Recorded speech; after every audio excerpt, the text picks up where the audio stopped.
오늘 가장 이제까지로 여러분들 참 고맙고 여러분들 참 예쁘시고 고우셨는데 오늘 보기에는 더 여러분들이 최고로 아름다운 것 같습니다. 너무나 고맙고 감사하고 그렇게 행복한 삶 날마다 누렸으면 좋겠습니다. 저는 오늘 우리 성도님들에게 우리의 삶에 있어서 최고의 그 요리사 되신 그 하나님을 여러분들에게 소개합니다. 최고의 요리사 되신 하나님께서 저와 여러분들을 최고의 식탁으로 다시 한번 초대하시는 것입니다. 오늘 시인 이 다윗, 이 시인은 그 절박한 그런 현실 속에서 여호와 하나님을 나의 목자로 삼고 이렇게 오늘 외칩니다. 주께서 내 원수의 목전에서 내게 상을 차려주시고 기름을 내 머리에 부으셨으니 내 잔이 넘치나이다. 바로 이 시인의 그 입술을 통해 외쳐진 그 하나님은 어떤 하나님이셨습니까? 원수가 보란듯이 상을 차려주시는 하나님이요, 기름을 내 머리에 부으시는 그 하나님이시다, 이렇게 외칩니다. 바로 이렇게 주어진 그런 은혜로 오늘 시인에게 감당할 수 없을 정도의 그 은혜를 주어주셨으니 바로 이에 대해서 이 시인이 딱 한마디로 내 잔이 넘치나이다 고백했습니다. 감당할 수 없는 그런 은혜, 내게 부족함을 넘어 흘러차고 넘치나이다, 이렇게 오늘 고백했으니 바로 시련의 그 골짜기, 바로 이 사망의 음침한 골짜기에서 믿음으로 승리한 바로 이 다윗의 외침입니다. 주께서 내 원수의 목전에서 내게 상을 차려주시려고. 무엇이 보입니까? 첫 번째, 우리는 이 살아가는 날들, 우리의 삶 속에서 원수가 분명히 있다라는 겁니다. 하늘나라를 방해하고 내 삶을 무너뜨리고 나를 망가뜨리려고 하는, 내 영혼을 진짜 황폐하게 만들려고 하는 그것들이 분명히 삶 속에 있다라는 겁니다. 다윗은 아들 압살롬에게 배반을 당하며 쫓기면서 불렀던 그런 시, 오늘 시편 23편이라고 말씀드렸습니다. 그러나 성령 시편에 또 하나의 시가 있습니다. 그것은 시편 3편입니다. 시편 3편을 보면 맨 위에 제목이 이렇게 되어 있습니다. 다윗이 그의 아들 압살롬을 피할 때 지은 시, 이렇게 적혀 있습니다. 그 1절은 이렇게 말합니다. 여호와여, 나의 대적이 어찌 그리 많은지요. 일어나 나를 치는 자가 많으니이다. 많은 사람이 나를 대적하여 말하기를 그는 하나님께 구원을 받지 못한다 하나이다, 이렇게 말합니다. 원수들에게 시달림을 당할 때 때로는 혼자 이렇게 버려둠을 당한 어떤 느낌이 들 때가 있습니다. 괴롭히던 원수들의 입에서 그럴 때 나오는 말, 너는 하나님의 도움을 받지 못했구나, 너는 하나님과 함께가 아니구나, 이렇게 우리를 어떤 궁지 속에서 몰아넣는다는 이야기입니다. 인생의 여정도, 신앙의 여정도 비단길이 아닌 이 싸움터입니다. 사도 바울은 자신의 어떤 신앙적 그런 여정을 내가 선한 싸움을 싸우고 이렇게 했습니다. 이 성경 속에서 성경 속에 들어가 보면 바로 이 신앙 안에서 깊이 들어가 그 삶을 겪어갈 수 있었던 그것은 우리는 어떤 신앙적 그런 삶이 얼마나 처절한 그런 싸움터인가를 이 성경에서는 우리에게 소개하고 있습니다. 그래서 우리는 찬송가에도 그렇게 말하고 있죠. 찬송가 491장 저 높은 곳을 향하여, 그 4절에 보면 이렇게 말하고 있습니다. 험하고 높은 이 길을 싸우며 나아갑니다. 찬송가 370장 2절은 이렇게 말하죠. 그 두려움이 변하여 내 기도 되었고 전날의 한숨이 변하여 내 노래 되었네. 주님을 찬송하면서 할렐루야 할렐루야, 내 앞길 멀고 험해도 나 주님만 따라가리. 바로 위대한 하나님의 축복과 역사 앞에 이 간교한 사단이 언제 한 번이라도 번이라도 그냥 가만히 있었던 적은 없었다는 겁니다. 창조 처음부터 에덴 동산의 그런 축복이 시작될 때 이 마귀가 먼저 찾아왔습니다. 그리고 예수님, 우리 공생애를 사역에 시작하신 우리 예수님에게도 마귀가 먼저 찾아왔다는 겁니다. 구원의 어떤 대열에서, 축복의 대열에서 이탈하도록 이 강교한 이 사단은 가룟 유다의 그 마음속에 예수 팔려는 그 생각을 집어넣기도 했습니다. 욥을 보세요. 사단은 감히 하나님께 와서 이 욥을 청구합니다. 한번 내놓아 보시오. 내가 한번 흔들어 볼 터이니. 누가복음 22장에 보면 예수님과 제자들이 헤어질 때가 되었음을 안 이 사탄은 감히 예수님에게 찾아와서 이 제자들을 청구합니다. 예수님, 3년 반 동안 당신에게 신앙의 어떤 훈련을 받았던 그 제자들 한번 나에게 보내보십시오. 내가 한번 흔들어 보겠습니다. 출애굽의 구원 사역 역사를 세우신 하나님의 그 계획 속에 이 모세를 통하여 그 일을 이루시고자 할 때도 모세를 이 땅에 보내셨을 때 이 마귀는 더 먼저 알고 바로의 마음을 움직여서 산의 아이가 태어나면 나일강에 던져 죽이라 법을 만들어 놓고 기다립니다. 감히 사단은 사람의 몸을 입고 오신 그 아기 예수마저 죽여버리겠다고 달려들었습니다. 그 사단, 그 간교한 그 사단은 사망의 음침한 그런 골짜기의 그 원수들 가운데 우리를 둡니다. 바로 지금 이 시인은 아들 압살롬에게 배반을 당한 채 지금 사망의 음침한 골짜기를 지나고 있다라고 스스로 표현을 합니다. 뿐만 아니라 사울을 통한 모진 시련의 골짜기, 그 골짜기는 얼마나 험한 길이었습니까? 그는 그 평생 이 전쟁터에서 하나님 어떤 나라를 확장하기 위해서 그림은 이 다윗은 얼마나 몸부림쳤는지 모릅니다. 이런 모든 어떤 현실 가운데서 이 시인에게 있어진 그 영적 그 삶의 지혜는 과연 무엇이었을까? 바로 이 시인은 모든 환경 앞에서 모든 사건 가운데 이 환경적인 어떤 싸움을 싸운 것이 아니라 그는 영적, 신앙적 싸움을 싸웠다라는 겁니다. 다니엘이 왕의 진미를 거절할 수 있었던 그런 이유, 다니엘은 왜 사자굴 앞에서 기도를 놓아버리지 않았을까? 보통 사람들처럼 단순히 그냥 내가 더 잘 살기 위해서 내가 출세하는 것이 목적이었더라면, 내가 더 잘 먹고 그냥 잘 입는 것이 목적이었더라면 그는 절대로 왕의 진미를 거절할 수 없었을 것입니다.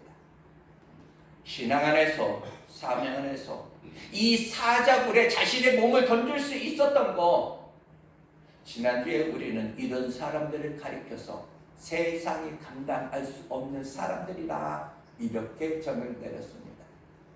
지금보다 더 큰 시험이 온다 해도 바로 임마누엘의 그 하나님과 나와 함께 하시기에 내가 사망의 음침한 골짜기로 다닐지라도 해를 두려워하지 않겠다. 지난주에 그렇게 고백하는 사람을 일컬어서 세상에 감당할 수 없는 사람들, 바로 그 사람들은 신앙적 그런 삶의 싸움을 싸워가는 그런 사람들입니다. 그러나 오늘날 우리네는 어떤 모습일까? 진짜 이것은 실화입니다. 신설동에 어느 병원에 응급 환자가 실려왔습니다. 몇 사람의 남자들이 이 환자를 데리고 왔는데 의사는 심장마비인 듯 그 환자를 살리기 위해서 그냥 심장 박동기를 반복해서 댔지만 그를 마지막까지 소생시킬 수가 없었습니다. 의사는 흰 천을 덮으려고 했습니다. 그리고 왔던 분들이 남자들이 많이 뒤에서 밖에서 막 도란도란 이야기하는 겁니다. 그런데 이 의사가 희한한 점을 발견했습니다. 흰 천을 머리까지 다 덮으려고 하는데 이상한 것이 보이는데, 그동안 자기가 보았던 그런 많은 사람들, 모든 사람이 죽어갈 때는 손을 다 편다는 겁니다. 그런데 이 사람만은 손을 하늘로 꼭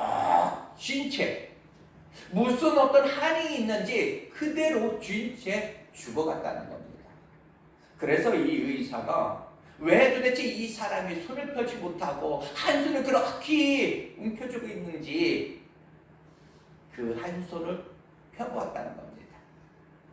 힘들게 폈는데 그 안에 38 광땡이 있었다는 겁니다. 여러분들, 그래서 이 의사가 동료들에게 가서 질문했다, 물어봤대요. 그랬더니 지난밤에 상갓집에서 밤이 새도록 이 화투놀이를 했는데 이 죽은 이 사람은 돈을 많이 잃었대요. 그러는 중에 마지막 한 푼만 더 하자고, 그래서 있는 돈 없는 다 쏟아붓고 마지막으로 한 판을 하는데 그만 이 사람에게 손에 38 광땡이 들어온 겁니다. 여러분들은 그것이 무슨 이야기인지 모르죠. 약간 좋은 것이 들어왔다는 겁니다. 좋은 것이. 그런데 이 38 광땡을 들고서 한 사람 한 사람이 이제 다 내려놓는데, 이제 자기가 이제 내려놓아야 되는데, 이 38 광땡을 이야기를 해야 되는데 너무나 흥분돼가지고 삼하다가 그만 심장마비로 그렇게 쓰러졌다는 겁니다. 영적인 영혼의 어떤 시각으로, 어떤 우리가 하늘의 시각으로 오늘을 바라보는 어떤 그 주님 앞에 과연 물질 이 몇 푼, 아파트 어떤 문서 그런 거 몇 장 들고 부들부들 떠는 인생들, 땅에 어떤 땅 문서를 가지고 자기 인생의 전부인 것으로 알고 부들부들 떠는 그런 인생들이 여러분들에게는 대단하게 그렇게 보이십니까? 바울은 자신의 삶의 목적에 대하여 세상 것들을 어떻게 배설물로 여겼다라고 이야기했습니다. 자신 안에서 믿음이 믿음 되기를 원했고 사명만이 사명 되기를 원할 정도로 이 사도 바울은 몸부림쳤다 했습니다. 과연 우리 성도님들, 여러분 자신의 삶을 한번 그냥 평가 한번 해보시기 바랍니다. 신앙은 적당한 선에서 기본적 어떤 흉내를 내고 여전히 삶에 더 잘 먹고 내가 더 잘 살기를 바라는 그 마음에 우리가 빼앗겨 있는 것은 아닌지, 아니면 여러분의 삶이 단순한 삶이 아니라 진짜 신앙적 그런 삶에 그 싸움을 싸우고 계시는지. 오늘 시인 다윗은 이 모든 어떤 환경 속에서 자신을 지키기 위해서가 아니라 더 잘 살기 위해서가 아니라 바로 이 신앙을 지키기 위한 신앙적 삶의 그런 싸움을 싸웠다라는 겁니다. 하나님을 놓아버리지 않고 내가 믿음을 놓아버리지 않고, 바로 이 시인에게는 이것이 절대 가치였습니다. 그리스도인의 신앙적 싸움에는 바로 이기기 위한 그런 싸움이 아니라 이미 이겨놓고 싸우는 그런 싸움이라는 사실을 여러분들 다 아시죠? 그렇기 때문에 우리는 감격해보는 겁니다. 우리 대장 되시는 그 예수 그리스도는 너희는 세상에서 환난을 당하나 담대하라, 내가 세상을 이겼노라, 이렇게 말씀하셨습니다. 이것을 믿어버린 또한 사도 바울은 로마서 8장 31절에 이렇게 말합니다. 만일 하나님이 우리를 위하시면 누가 우리를 대적하리요. 또한 시인의 믿음의 외침을 다시 한번 보시기 바랍니다. 시인이 믿는 하나님의 그 은혜이니 바로 원수들이 보란듯 내게 상을 차려주시고, 이렇게 말합니다. 원수들 앞에서 차려주시는 그 상은 무엇입니까? 그냥 상급의 어떤 상급의 상이 아니라 우리나라로 표현하면 잘 차려진 밥상이라는 겁니다. 그래서 영어 성경에는 이것을 테이블로 이렇게 표현합니다. 원수들 앞에서 나만을 위해서 요리사 되신 그 하나님이 상을 차려주셨다라는 이야기입니다. 우리네 삶 속에서 원수들로 말미암아 수없이 있어졌던 어떤 고통, 질병, 아픔, 어떤 외로움의 그 골짜기를 신앙 안에서 잘 견뎌온 이들에게, 그 사람들에게 바로 차려주시는 하나님의 밥상입니다. 내 원수들 앞에서 내게 상을 차려주시고, 하나님은 과연 최고의 요리사였습니다. 요리사 되신 그 하나님이 이 시인을 위하여 차려놓은 이 밥상, 이 상, 그것은 잔치상, 바로 잘 차려진 그 잔치상입니다. 보통의 상이 아니라는 겁니다. 상을 차려주시고 여기에서 기록된 히브리어 동사는 이라크입니다. 그러니까 이것은 무엇을 말하냐? 무엇인가를 길게 늘여놓다라는 그런 가진 어떤 동사입니다.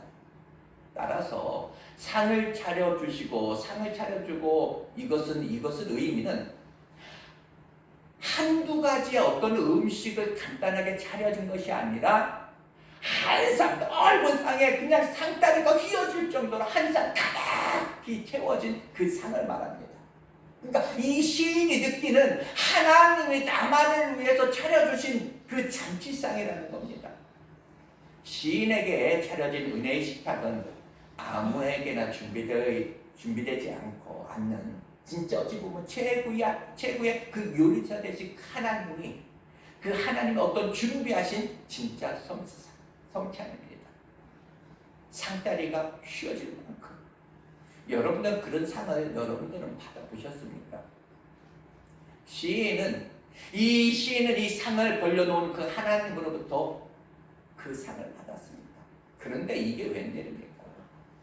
시인이 그 상의 그 음식을 손을 못 대는 채 진짜 이 음식만을 바라보면서 이 시인이 울고 먹지를 못하는 겁니다.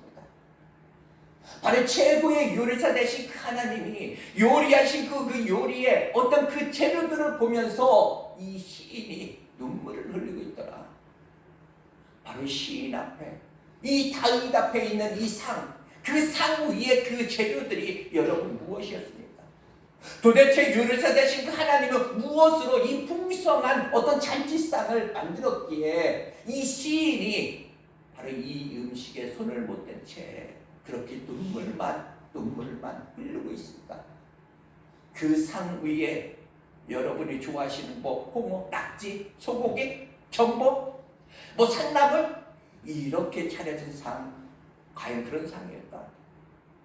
시인 위에 차려진 이 상 위에 차려진 이 재료들을 보니 그것은 어디서 이 시인이 많이 보던 것들이었습니다.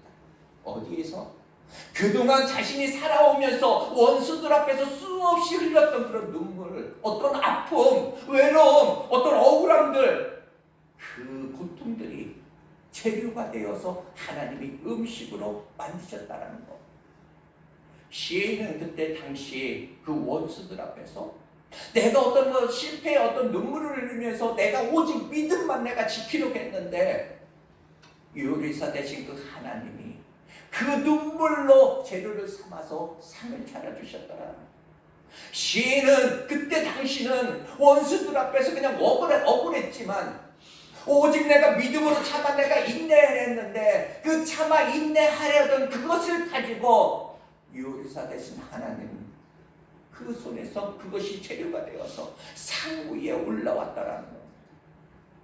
그때 내가 믿음으로 살면서 그냥 내가 손해보는 줄 알았는데 그때는 그냥 내가 용서해버렸는데 그냥 내가 눈물만 흘렸는데 그것들이 재료가 되어서 내가 살아오느라고 힘겨워서 믿음으로 살아온 이 시인이 그 상 앞에서 울어버리는 거예요.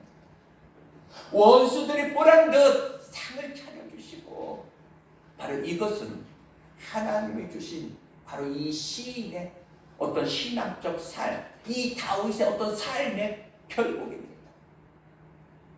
우리 하나님은 우리의 삶에 결국을 주시는 그런 하나님이십니다. 마지막을 장식하시는 그런 하나님이십니다. 성경은 하나님을 알파와 오메가라 이렇게 합니다. 바로 처음이요 나중이다, 마지막이다. 성도들에게 있어 중요한 것은 내가 차린 상이 아니라 하나님이 차려주신 상이어야 한다는 겁니다. 내가 내 삶의 상을 차리면 그 안에 엉뚱한 재료들이 들어가게 되어 있습니다. 하나님이 차려주신 그 상은 바로 거룩한 상입니다. 하나님이 거룩하시네. 살아오면서 인간적으로 몸부림을 치면서 내가 차린 어떤 밥상, 그것은 온전한 상이 아닙니다. 때로는 문제를 믿음으로 이겨야 할 때, 믿음으로 이기지 않고 인간적인 어떤 방법으로 극복하려 할 때 그것이 재료가 될 수도 있다라는 겁니다. 바로 내가 차린 밥상, 내가 차린 이 상은 아무리 풍성해도 은혜가 은혜될 수 없습니다.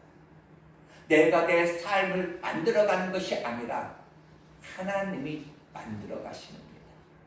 바로 하나님은 우리에게 상을 차려주실 것입니다. 그 하나님이 차려주시는 그 상은 바로 하나님의 결국이요, 하나님의 마지막입니다. 하나님의 처음이요, 하나님은 마지막이 되십니다. 여러분, 그 하나님의 사람이라면 여러분의 마지막 하나님이 조성하실 것이다. 인간이 자기가 내가 주인인 듯 내가 나를 만들고 내가 어떤 마지막을 내가 조성하려고 한다? 안 된다는 겁니다. 내 인생의 마지막은 바로 이 요리사 되신 그 하나님이 만들어 내실 것이다. 모든 삶의 어떤 현실에서 마지막을 내가 만들게 된다면 여러분들 대가를 지불하게 될 것이다. 여러분들 실패해 보신 적이 있으십니까? 그렇다고 그것이 결코 마지막은 아니라는 겁니다. 인생 가운데 몇 번 실패했다 해서 나 다 끝난 사람처럼 내 인생을 내가 그냥 접어버린다? 아니다. 이것은 모든 것에서 마찬가지입니다. 신앙생활을 하다가 누군가와 부딪히는 어떤 요인이 있다 해서 그냥 저 사람 나 안 보면 되지, 이렇게 하고 내가 어떤 마지막을 만들면 언젠가 또 한 번 대가를 지불하게 될 것이다. 사업을 하는 중에라도 어렵다 해서 내가 마지막을 만들어버리면, 직장을 다니면서 사장이 마음에 안 든다 하여서 어떤 세상적 방법으로 내가 마지막을 만들면 대가를 지불하게 되어 있습니다. 사랑하는 우리 성도 여러분, 왜 원수를 하나님은 사랑하라 이렇게 하십니까? 내가 마지막을 만들면 안 되기 때문에 그렇습니다. 주께서 내 원수들 앞에서 상을 차려주시고 마지막을 조성하시는 분은 바로 하나님이시다. 그 하나님이 마지막이셔야 한다라는 사실입니다. 성경에 그 사람들을 보십시오. 오늘 이 다윗이 사울의 그런 모진 시련 앞에서 그가 마지막을 만들지 않았습니다. 아들 압살롬의 어떤 시련 앞에서 내가 저 압살롬을 내가 죽여서라도 이 문제 내가 해결할 거야, 왕이 자기가 물려줄 수 없어, 어떤 인간적인 방법으로 만들지 않았다라는 겁니다. 여러분은 잘 아시는 요셉을 보시죠. 언제나 자기가 마지막을 요셉도 만들지 않았습니다. 여러분들 야곱의 방황이 과연 무엇일까? 늘 자기가 결론을 내고 자기가 상을 차리려는데 문제가 있었습니다. 장자의 명분도 자기가 빼앗고 아버지의 축복도 자기가 빼앗았습니다. 이것이 마지막의 문제인가 했는데 또 다른 문제에 봉착하게 되죠. 이것이 인생입니다. 열왕기상 17절에 보면 사르밧 과부와 자기가 마지막을 만들려고 어찌 보면은 음식과 마지막을 먹고 죽으려고 하는 그런 어떤 마지막을 만들려고 했던 그 사건이 나오죠. 바로 흉년의 때 얼마나 살기가 힘들었으면 혼자 된 이 여인이 아들과 더불어서 살기가 너무나 버거우니까 에이 그냥 죽어버리자, 그냥 끝내버리지. 그러나 하나님의 그 호소는 무엇입니까? 네가 마지막을 만들면 안 돼. 너는 네가 아니야. 네 마지막을 네가 만들면 안 돼. 이것이 하나님의 마지막 호소입니다. 특별히 생명에 있어서 어떤 데 신앙에 있어서 인간이 마지막을 결정하면 안 된다. 여러분, 다툼의 시작은 다 보면 거짓은 오해입니다. 이 오해가 이해가 되려면 3년이 필요하다고 그랬죠. 귀머거리 3년 해야 되고 뭐 벙어리 3년 돼야 되고 봉사 3년 돼야 되고 얼마나 많은 사람들이 자기 어떤 마지막을 만들면 또 다른 문제 앞에서 허우적대게 되어 있더라라는 이야기. 여러분 창조자 되신 하나님을 여러분들은 믿으십니까? 창조자 되신 그 하나님이 바로 여러분의 시작이었음을 여러분들 믿으십니까?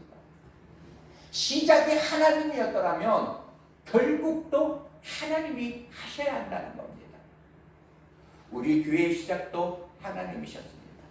결국도 하나님이 하실 것이다라는 겁니다. 여러분의 길이 막혀 있습니까? 이제 끝인 것 같습니까? 아무리 여러분들 힘들어도 내가 그냥 주인인 것처럼 내가 마지막을 내가 만들면 대가를 지불하게 된다. 마지막은 하나님이 하십니다. 바로 이것이 우리 그리스도인들이 진짜 바닥을 기면서라도 믿음되어야 되는 그런 이유이고, 이것이 우리 그리스도인들이 울면서라도 사명 안에서 살아야 되는 그런 이유입니다. 원수들이 보란듯이 상을 차려주시고 요리사 되신 그 하나님이 상을 차려주시는데 최고의 감격은 무엇일까? 최고의 감격은 상 위에 있는 그런 어떤 그 요리가 아니라 바로 요리사 되신 그 하나님 그 자신이 함께 식탁에 앉아 주셨다라는 겁니다. 최고의 축복은 하나님과 함께이다. 자격이 없는데 나와 함께 식탁에 앉아 계시는 분. 성경 속에서 보니 우리 주님이 가늠한 여인과 함께 식탁에 앉기를 우리 예수님 마다하지 않았습니다. 누군가가 손가락질해도 죄인과 또 삭개오와 또 사마리아 여인과 바로 이 식탁에 마주 앉았을 때 자격 없던 저들은 얼마나 그들이 감격했을까. 왜? 나 같은 것하고 나 같은 죄인하고 주님이 거룩하신 주님이 함께 하실까. 얼마나 감격이었겠습니까? 그런데 이 시인과 함께 식탁에 앉으신 그 요리사 되신 그 하나님께서 요리를 하나하나 어떻게 만들었는가 다 설명해 주십니다. 그리고 함께 하시는 거예요. 얘야, 이 요리는 네가 그때 많이 흘렸던 눈물로 내가 만든 거야. 얘야, 이것 좀 먹어봐. 이거 그때 너 억울했지? 네가 그때 참느라고 얼마나 고생했니? 내가 그 눈물로 그걸로 내가 만든 거야. 얘야, 이거 한번 먹어봐. 네가 그때 사업했을 때, 그 사업에 실패했을 때 눈물로 신앙 안에서 세월을 보냈지. 그것으로 그때 당시는 무의미해 보였을지 몰라도 그것으로 만든 이것 좀 먹어봐. 여러분, 적어도 우리가 신앙 안에서 몸부림친다면 그거 하나만으로도 삶의 가치가 있는 것이 아닌가. 바로 원수들이 보란듯 상을 차려주시고 함께 식탁에 앉아 계신 그 하나님, 그 모습을 누가 보고 있습니까? 나만 보고 있는 것이 아니라 그 모습을 누가 사망의 음반 그 골짜기에서 많은 사람들이 보는데 원수들이 보고 있는 그 가운데 하나님이 식탁을 차려줘서 나와 함께 하신다. 원수들이 보란 듯이 하나님이 나와 함께 하신다는 겁니다. 원수들은 아마 그 모습을 보고 기절했을 겁니다. 원수들은 언제나 이 시인을, 이 다윗을 나를 괴롭혀도 될 줄 알았습니다. 아니, 괴롭혀도 그냥 아무 문제가 없는 줄 알았습니다. 그런데 어느 날 그렇게 우습게 보았던 그 시인이 바로 하나님과 더불어 식탁에 앉아서 은혜를 함께 나누는 것을 봅니다. 그 시인과 함께 식탁에 앉으신 그 하나님은 바로 이 시인의 하나님이요, 싸움에 등하신 그 만군의 하나님, 그 여호와셨다라. 원수들이 그 노리던 그 시인과 그 하나님의 식탁을 마주하신 것을 보면서 원수들은 아마 그 다윗의 그 모습을 보면서 아마 이제는 알았을 겁니다. 야, 저 다윗 저자는 결코 혼자가 아니었구나. 하나님과 함께였구나. 내가 저자를 내가 함부로 달아서는 아니 되는구나. 아마 원수들은 그 함께 하나님과 함께 있는 그 모습을 보면서 이제 알았을 겁니다. 성경이 뭐라고 합니까? 오늘 저와 여러분에게 뭐라고 합니까? 오늘도 주님은 우리 모두를 위하여 상을 차려 주셨습니다. 그리고 함께 앉아주셨다. 어떻게? 왜? 원수들이 보란 것이 바로 이 만군의 하나님 여호와가 나와 함께 하셨음을 여러분들 다시 한번 믿으시기 바랍니다. 그래서 우리는 하나님이 아니면 안 되는 자, 바로 하나님이 아니면 살 수 없는 자, 하나님의 은혜가 아니면 설명할 수 없는 그런 우리 모두가 되기를 다시 한번 축복합니다. 잠시 기도하겠습니다.